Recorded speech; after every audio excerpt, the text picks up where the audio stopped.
میں آیا ہوں تو میرے ڈرائیور نے ایک بات کی جس سے نا مجھے لگا میری محنت وصول ہو رہی.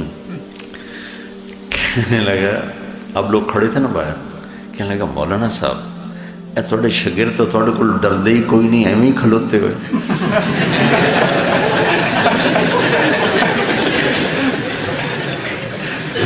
میں نے کہا میری محنت وصول ہو گئی. ایک ان پڑھ آدمی کا تبصرہ بہت جاندار ہوتا ہے. تو اس نے کہا جی مولانا صاحب ویکھو نا تھوڑے کو ڈردے ہی کوئی نہیں, ایویں ہی کھلوتے ہوئے. میں کہا میں اندر ڈر کڈن واسطے بڑے سال لائے. مجھے اطمینان ہو گیا تمہارے استادوں میں سے کوئی کہتا تو کوئی پتہ نہیں اس میں تکلف کتنا ہوتا, سچائی کتنی ہوتی. ریاضی نے فی البدی کہا اور اپنی فطرت سے کہا تو مجھے تسلی ہوگی کہ میں نہیں چاہتا کہ میں تمہارے لیے ہوا بن جاؤں. تم ایسے بیٹھے ہو, یہ تکلفات عجم ہے. یہ میرے اندر سے نکالا مولانا سعید خان صاحب رحمۃ اللہ علیہ. وہ اپنے سامنے کسی کو اتحیات میں نہیں بیٹھنے دیتے تھے کہ یہ تکلف عجم. اتحیات اللہ کے سامنے ہوتا ہے, میرے سامنے بیٹھو جیسے تمہیں آسانی ہو, جیسے تمہیں آسانی ہو ویسے بیٹھا کرو. تو میں پہلے بھی سنا چکا ہوں کہ میری پہلی ملاقات میں انہوں نے میرا بالکل میں جھنجھنا گیا, یہ کیا, میں سامنے آ کے بیٹھا ہوں تو کہا اٹھوں, پتہ نہیں کیوں میرے پرامر بیٹھا, ساتھ بٹھا لیا. میں پھر ایسے ہو گیا, ایسے نہیں بیٹھا, چونکڑی مار گیا. میں کوئی بزرگ نہیں ہوں, ناک میں بولتے تھے. پھر گئے اور اٹھ کے چلے گئے. میں نے کہا پتہ نہیں اپنے کسی ضرور چلے. دیکھا تو ہم دو ساتھی تھے, ایک کو ادھر بٹھایا مجھے ادھر بٹھایا, سیب چھیلنا شروع کر دیا. آپ یقین مانو میں سمجھا اپنے لیے چھیل رہے, خود کھائیں. چونکہ ہمیں تو کسی بزرگ نے کبھی نمک نہیں پوچھا تھا, بھی نمک سیب کون پوچھتا جی, جو نمک پاکستان کی سب سے مفت سوغات.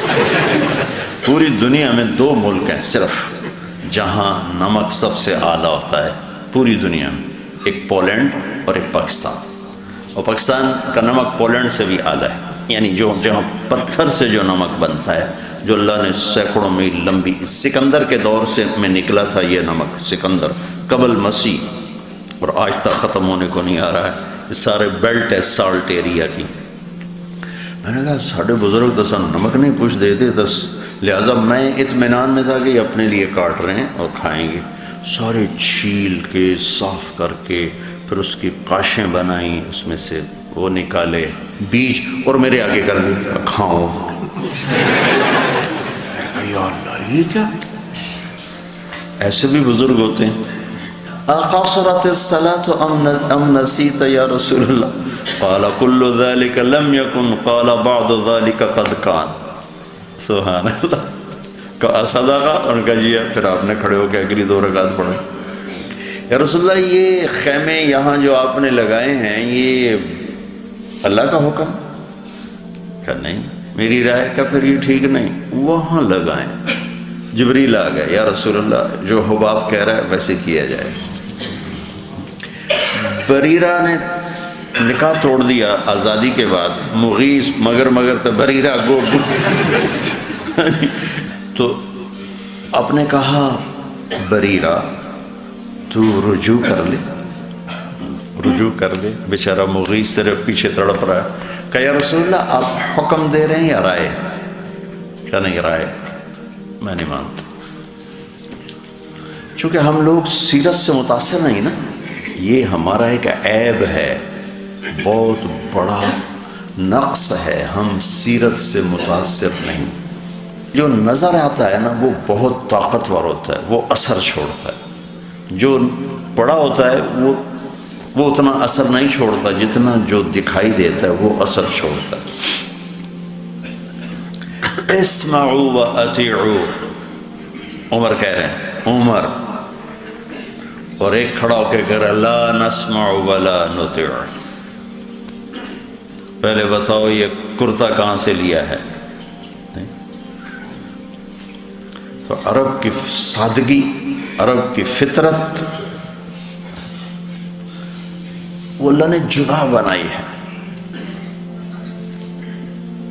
تو دین اس فطرت پہ آیا ہے. من ضیق الدنیا الی سعتها میں کا مطلب ہے جو ربیع ابن عامر نے 3 باتیں کہی تھیں. لنخرج العباد من عبادت العباد الى عبادت رب العباد من جور الادیان الى عدل الاسلام ومن ضیق الدنیا الى سعتها من تکلفات الدنیا الى بساطتها. تکلف عجم سے نکال کر بساطت عرب پر لانا. کسرا کے دربار میں جانے کے لیے ایک شرط یہ تھی، ایک اور کئی تھی باقی مجھے یاد نہیں، کہ سر کی ٹوپی 1,00,000 درہم کی ہونی چاہیے. 1,00,000 درہم، پھر آپ اس میں داخل ہو سکتے. تو چونکہ ہم عجم ہیں تو ہم ان تکلفات سے نکلنے. تمہارے مولوی زبیر صاحب کہنے لگے تو مولانا سعید خان صاحب کیسے نکل گئے؟ میں نے کہا وہ یہاں رہے ہی نہیں. جب وہ پڑھ کے فارغ ہوئے، تبلیغ میں ساتھ چلے ہوتے تھے لگے، تو تقسیم پاکستان ہند ہوا تو اس کے ساتھ ہی مولانا یوسف صاحب رحمۃ اللہ علیہ نے ان کی تشکیل کی حجاز مقدس. تو انہوں نے اجازت مانگی کہ میں وہیں رہ جاؤں، تو مولانا نے اجازت دے دی. تو اس وقت یا وہاں تیل کی بھی ریل پیل نہیں تھی، تو نہ وہاں کوئی عجم تھا. جو عجم گئے تھے تو صرف اپنی آخرت بنانے کے وہاں بیٹھے ہوئے تھے، وہ گئے تھے. ایک ڈیرہ غازی خان کا نوجوان ملا تو کہنے لگا جی ہم آئے تھے یہاں شاہ عبدالعزیز کے دور میں.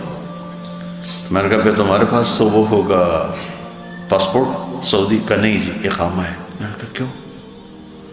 کہا جی وہ میرے باپ نے کہا تھا میں دنیا بنانے نے، وہاں حکومت نے کہا کہ پاسپورٹ لے لو، تو میرے ابا نے کہا میں مہاجر بن کے مرنا چاہتا ہوں، مقیم بن کے نہیں مرنا چاہتا، مجھے پاسپورٹ نہیں چاہیے.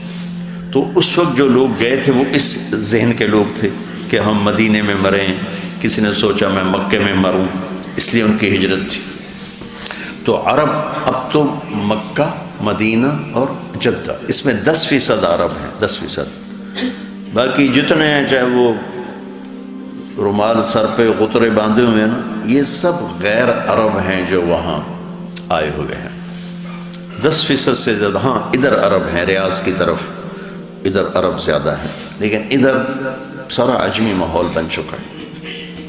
اور پھر خالص عرب ماحول میں پہنچ گئے تو اللہ نے ان کے اندر سے وہ چیز نکال دی. افادے استفادے کے لیے احترام محبت ہے، نہ کہ تکلفات.